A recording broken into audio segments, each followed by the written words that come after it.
When I was a teenager, the events that transpired at Crestwood High School left an indelible mark on my psyche. I'm now in my 50s, but the memories of that time are as vivid as if they happened yesterday. It's been 35 years since that dreadful night, and not a day goes by that I don't think about it. Maybe sharing this story will help me finally put it to rest, though I doubt that's possible. Crestwood High was a typical American high school nestled in the sleepy town of Millfield. It was the kind of place where everyone knew everyone, and nothing out of the ordinary ever seemed to happen. That was until my senior year. It all started with the arrival of a new teacher, Mr. Elwood. He was an odd man with pale skin, piercing blue eyes, and a demeanor that sent shivers down your spine.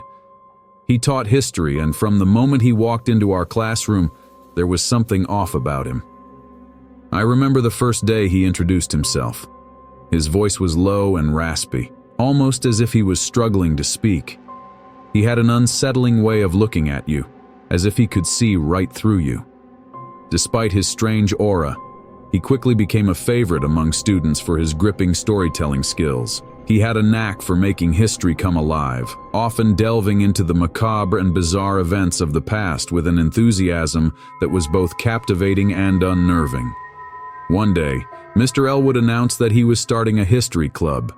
He invited anyone interested in learning more about the darker side of history to join. Naturally, a group of us, curious and eager for something different, signed up. Little did we know this decision would lead us down a path of unimaginable terror. The club meetings were held in the basement of the school, a place that had always given me the creeps.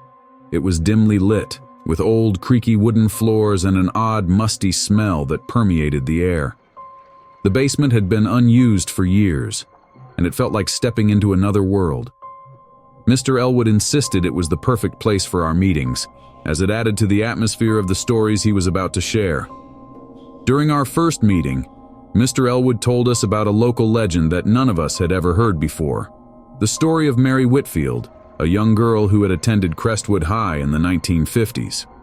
According to Mr. Elwood, Mary was a shy, introverted student who was often bullied by her classmates. One day she mysteriously disappeared, and no one ever saw her again. Rumors circulated that she had run away, but others believed something far more sinister had happened. Mr. Elwood claimed that Mary's spirit still haunted the school, seeking revenge on those who wronged her. He described sightings of a ghostly figure roaming the halls at night, her mournful wails echoing through the empty corridors. As he spoke, a chill ran down my spine. I glanced around at my friends, and it was clear they felt the same unease. Over the next few weeks, Mr. Elwood continued to share more about Mary and other dark tales from the town's history. Each story seemed more disturbing than the last, but we were all hooked. The thrill of fear became addictive. Then, one night, Mr. Elwood suggested we conduct a séance to try and communicate with Mary's spirit. We all hesitated, but our curiosity got the better of us, and we reluctantly agreed. We gathered in the basement late one Friday night, the air thick with tension. Mr. Elwood had brought candles and an old Ouija board. He instructed us to sit in a circle, holding hands, and to focus our minds on Mary. As we began, a sense of dread washed over me. The candles flickered, casting eerie shadows on the walls, and the temperature seemed to drop. Mr. Elwood started chanting softly, his voice growing louder and more insistent with each passing second. The planchette on the Ouija board began to move, slowly at first, then more rapidly. We watched in silent horror as it spelled out a message. "I am here." A cold breeze swept through the room, extinguishing the candles and plunging us into darkness. Panic set in, and we scrambled to find the light switch. When the lights flickered back on, Mr. Elwood was gone. We searched the basement, calling out his name, but there was no trace of him. It was as if he had vanished into thin air. The following Monday, Mr. Elwood didn't show up for class. The school administration said he had resigned suddenly and left town, but something about their explanation didn't sit right with me. My friends and I were haunted by what had happened, and we vowed never to speak of it again. A few nights later, I was awoken by a strange noise coming from the hallway outside my bedroom. I listened closely, my heart pounding, and heard the unmistakable sound of footsteps. Slowly, I got out of bed and crept towards the door, my hands trembling. As I opened it, I was met with a chilling sight. Mary Whitfield standing at the end of the hall, her eyes hollow and lifeless.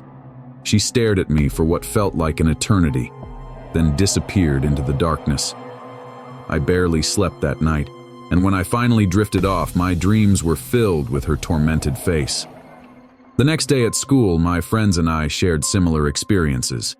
It became clear that we had unleashed something terrible, and there was no escaping it. The sightings continued over the next few weeks, growing more frequent and more terrifying. Mary's spirit seemed to be everywhere, lurking in the shadows, watching us from a distance. We were all on edge, constantly looking over our shoulders, but no one else seemed to notice anything unusual. One night I couldn't take it anymore. I decided to return to the basement and try to set things right.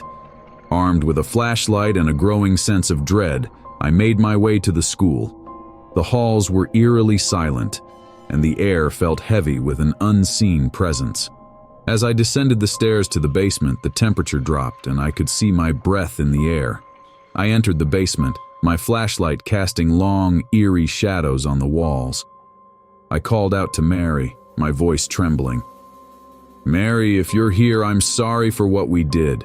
We didn't mean to disturb you. Please, let us go."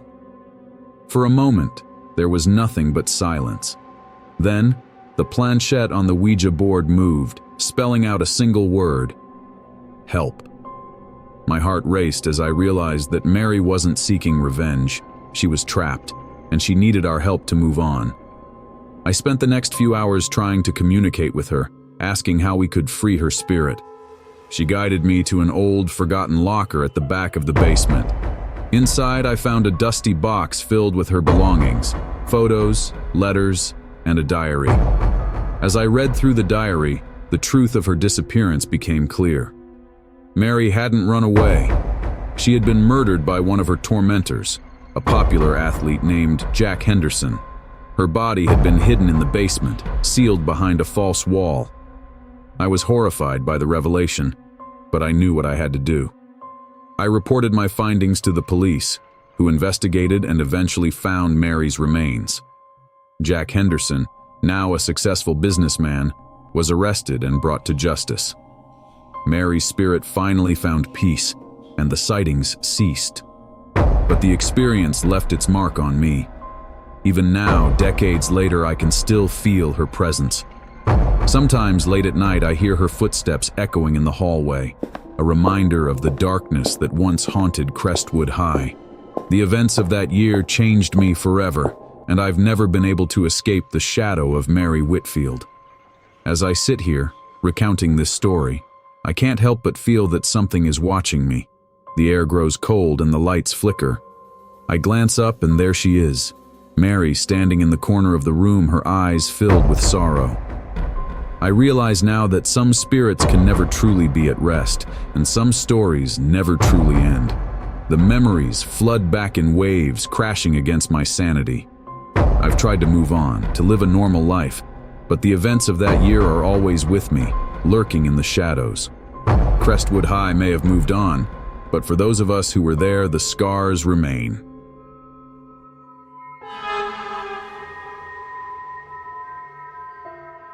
I've always found it hard to talk about what happened to me in high school. Even now, as a grown man in my 30s, the memories haunt me.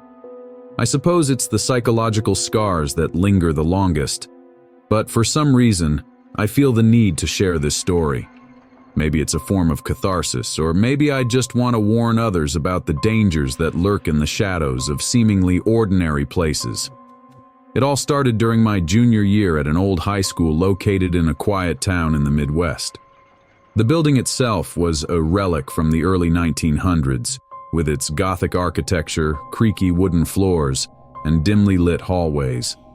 There were always rumors about the school being haunted, but I never paid much attention to them. Ghost stories are a dime a dozen in any high school. One day, my friends and I were hanging out in the library after school. The librarian, Mrs. Thompson, was known for being a bit lax, so we often used the library as our personal clubhouse. We were flipping through old yearbooks when we stumbled upon a strange, dusty tome that didn't seem to belong. It was bound in leather and had an eerie symbol embossed on the cover. "Check this out," said Mike, one of my closest friends. He flipped open the book, revealing pages filled with cryptic symbols and bizarre illustrations. It looked ancient, almost otherworldly. As we passed the book around, we found a section that described an old ritual meant to summon spirits. Being the naive teenagers we were, we thought it would be fun to try it out. We decided to perform the ritual in the school's basement. The basement was a forbidden area, supposedly off limits due to safety concerns, but we had discovered a way in through a loose window. That night, armed with flashlights and the strange book, we made our way down to the basement. The air was thick with dust and the faint smell of mildew lingered. Our flashlights flickered as we walked through the labyrinth of old classrooms and storage areas. Finally, we found a room that seemed suitable for the ritual. It was a large, empty space with a single light bulb hanging from the ceiling, casting eerie shadows on the walls. We drew the symbols from the book on the floor using chalk and lit candles around the perimeter. As we chanted the incantations, a cold wind swept through the room, extinguishing the candles. We all froze, exchanging nervous glances. "Maybe we should stop," I suggested, feeling a knot of fear tightening in my stomach. "Don't be a wimp," Mike retorted. "We're almost done." We continued the ritual, our voices trembling. Suddenly the temperature dropped drastically, and we could see our breath in the air. A low, guttural growl echoed through the room, and the shadows on the walls began to move, as if they had a life of their own. Then, out of nowhere, the light bulb shattered, plunging us into darkness. We heard footsteps approaching, slow and deliberate. Our flashlights flickered back on, revealing a tall, shadowy figure standing at the edge of the circle we had drawn. Its eyes glowed a sinister red, and it seemed to be watching us intently. Panic set in, and we bolted from the room, abandoning the book and the candles. We didn't stop running until we were out of the school and back on the street. That night, none of us slept. We were too shaken by what we had experienced. The next day, we tried to convince ourselves that it had all been a prank or a trick of the mind. But deep down, we knew something wasn't right. Over the next few weeks, strange things started happening. Mike began having night terrors and would wake up screaming, claiming to see the shadowy figure in his room. Another friend, Sarah, reported seeing the figure in the hallways at school. It was always just out of the corner of her eye, but she knew it was there. As for me, I started hearing whispers. They were faint at first, like someone calling my name from a distance, but they grew louder and more insistent.